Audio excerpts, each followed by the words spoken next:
The chaos of the party, where everyone laughed too loudly and drank too much, became the backdrop for something that was meant to be just a joke.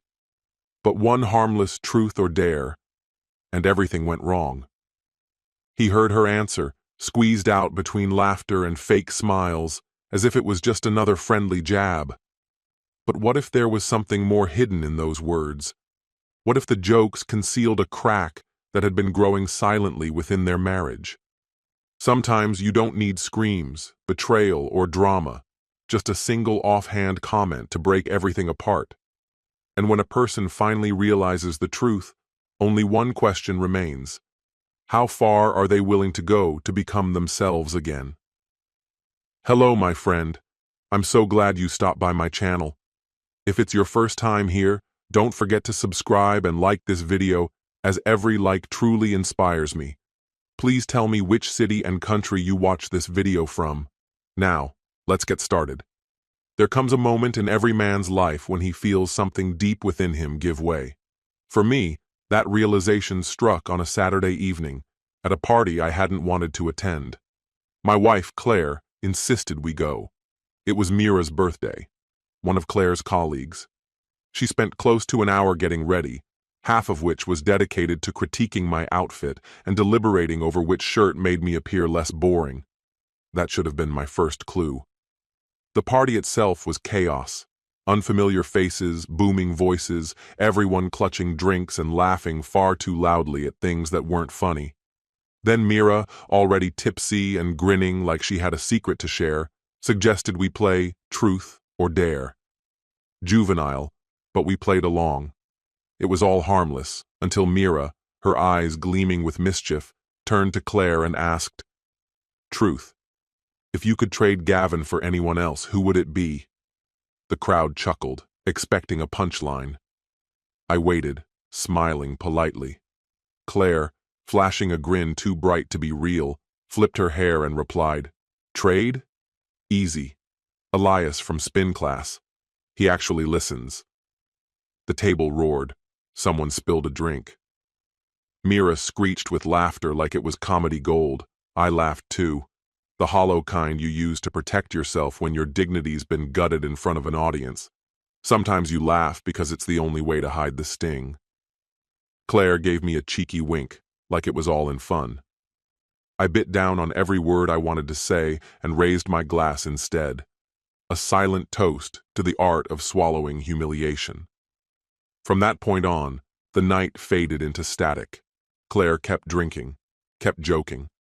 And right on cue, Elias walked in. Her whole face lit up, a spark I hadn't seen in ages. I stood at the edge of it all, holding a drink I had no intention of finishing, wondering when I'd stopped being the central figure in my own life. The ride home was steeped in silence. No argument, no accusations, just the sound of my grip tightening on the steering wheel until my hands throbbed. She sat beside me, scrolling through her phone, softly humming some tune like the night had been nothing out of the ordinary. That was the moment I felt it for certain. Something between us had shifted, and we couldn't unshift it. The garage door groaned closed behind us. Claire stepped out first, heels dangling from one hand before she reached the door. I followed. Inside, she tossed her purse on the counter and headed straight for the fridge. She grabbed a water bottle like she hadn't just taken a sledgehammer to my pride. Without turning, she said, "You're mad." Leaning against the doorway, I said, "Not mad, just trying to figure out when I turned into the joke." She gave a low, bitter laugh. "It was a game. Don't be so dramatic." I watched her twist off the cap like none of it mattered. "You picked Elias." She waved it off. "It was a joke. Don't overthink it." "You really mean that?" At last she turned, her eyes narrowed. "Seriously, Gavin? You're turning this into a thing?" She exhaled hard. "You've been emotionally checked out for months. Maybe if you paid attention once in a while, I wouldn't have to make stupid jokes." There it was, the first clean hit. I crossed my arms, kept my tone even. "Are you talking to him?" Something flickered in her expression, faint but undeniable. And if I was, she snapped, would you even notice? You haven't seen me in months. You barely look up when I walk into the room. I pushed off the doorframe, stepping toward her. You're right. I didn't notice. Not until tonight. She set the bottle down with more force than needed. You're being ridiculous. Elias is just a friend. I said nothing. Just watched her. That silence made her flinch like I'd shouted. We're just stuck, Gavin, she said, voice dropping. Every couple goes through rough patches. This isn't a patch, I said quietly. This is you preparing your exit. She opened her mouth, searching for a reply, but nothing came. Instead, she turned away, pretending to straighten a pile of unopened mail, adjusting a vase that didn't need adjusting. I didn't add another word, just walked upstairs. The next morning, I woke alone. Her side of the bed was already cool. That was all the confirmation I needed. We weren't lost in a temporary slump. We were broken. The days that followed were a quiet parade of avoidance. Minimal words, only logistics, bills, groceries. We acted like things were fine, but the silence was a dead giveaway. On Thursday, I came home earlier than usual. Claire was upstairs, probably getting ready to head out again. Her phone sat beside her purse on the kitchen counter, same place she always left it. I wish I'd left it alone. But curiosity won. I hate that it did. In the stillness of the house, I picked it up. The screen lit up with a single preview from Elias. Had a great time today. Miss you already. That was all it took. I didn't need to read the rest. That one line told me everything I'd refused to see. A few moments later, Claire emerged from the upstairs hallway, her fingers adjusting one of her earrings. She paused abruptly when her eyes landed on me at the dining table, her phone lying face up in front of me. The lightness in her face disappeared instantly. Her voice was tight. What are you doing?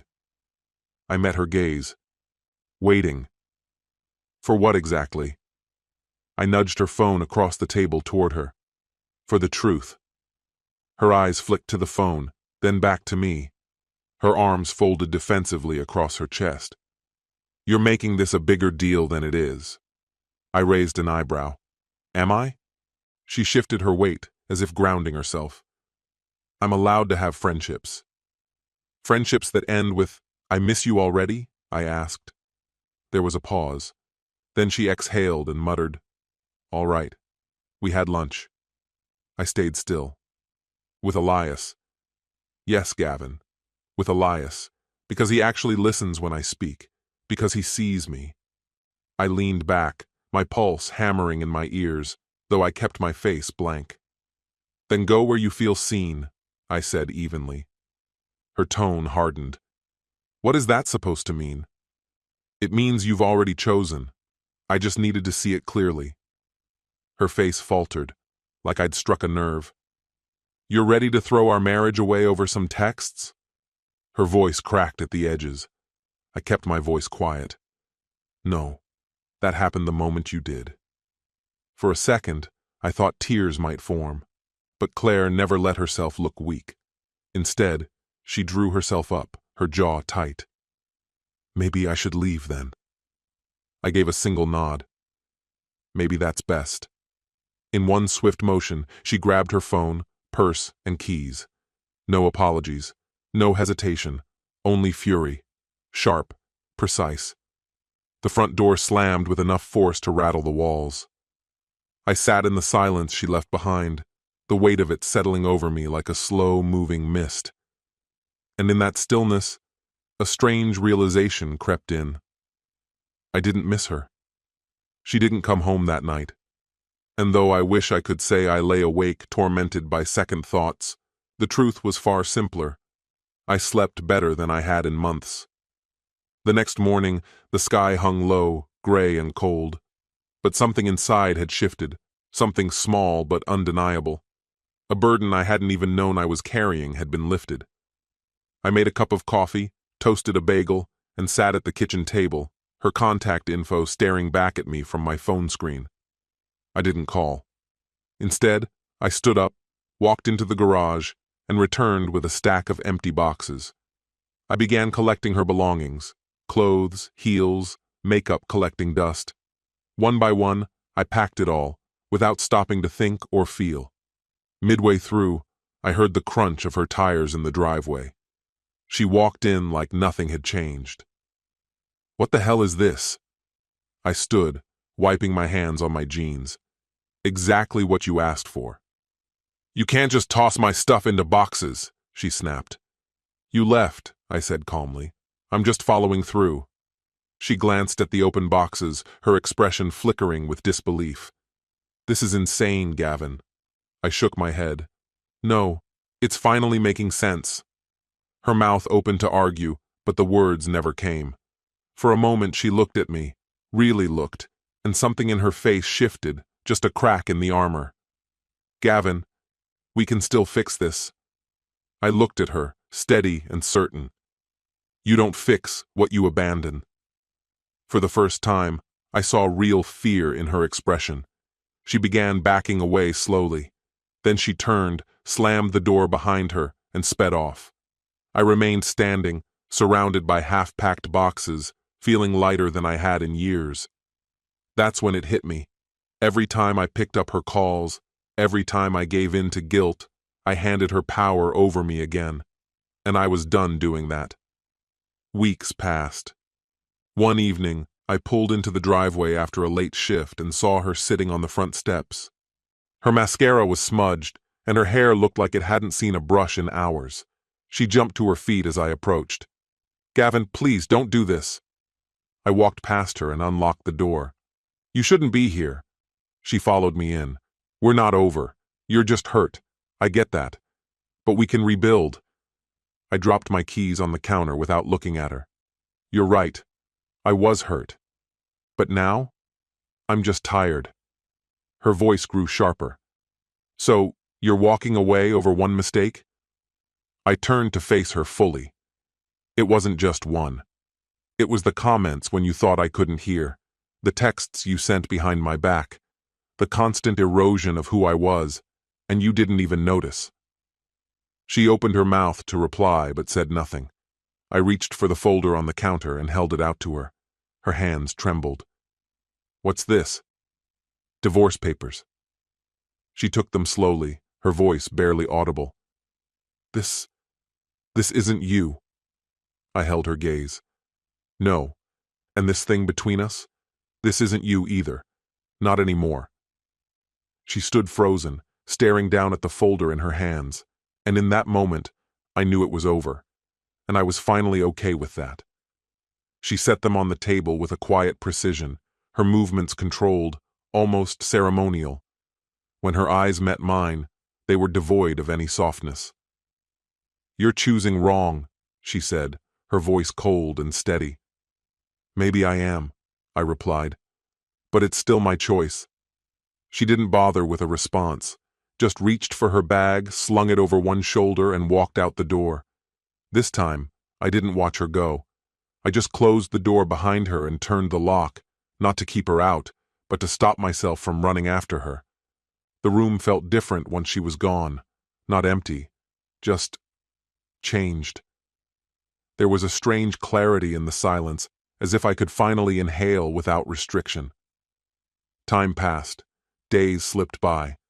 I settled into the quiet quicker than I expected. One evening, I sat on the back porch with a beer in hand, watching the sky bleed with the colors of dusk. My phone buzzed on the table beside me. Claire. Again. "I miss you. Please, Gavin."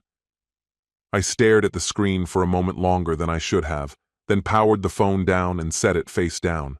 There was no anger left, no heartbreak, no lingering pain. Only closure. Weeks blurred into a month.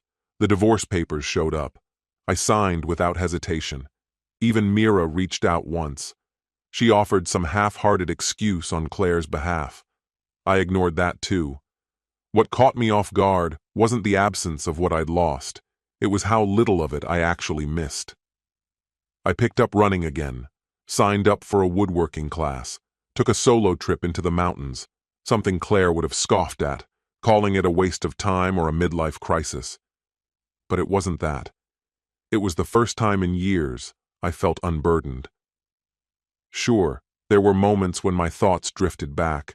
Her laugh when she thought no one was listening. The way she used to lean against me like gravity had made the decision for her. But then, I'd remember that final look she gave me, so distant, so deliberate, and the choice she made while pretending it didn't matter. Some fractures run too deep to repair.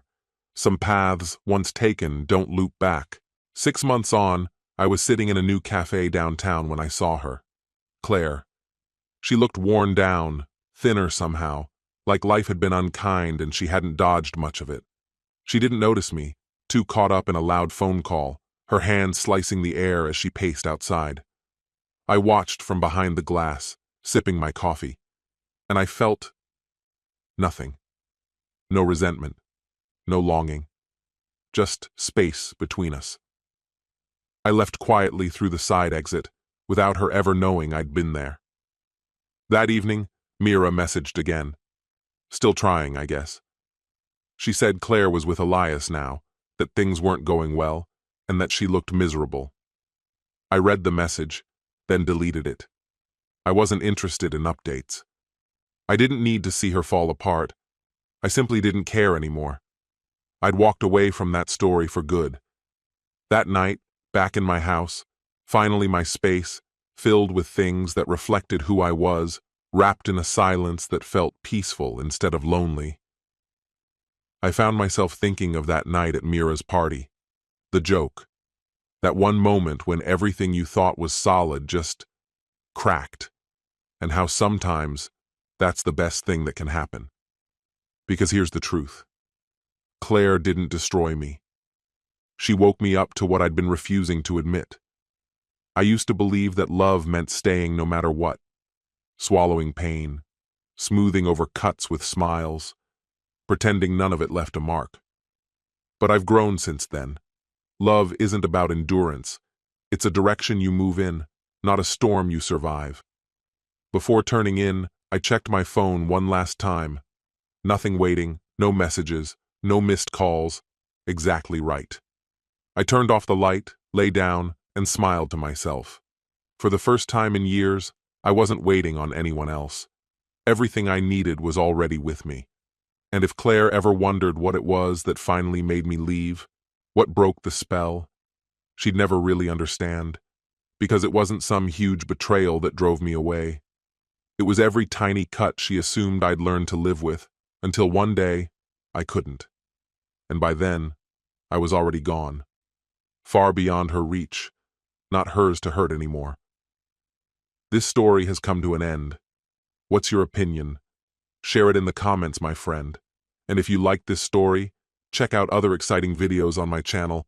I'll say goodbye until the next video. See you.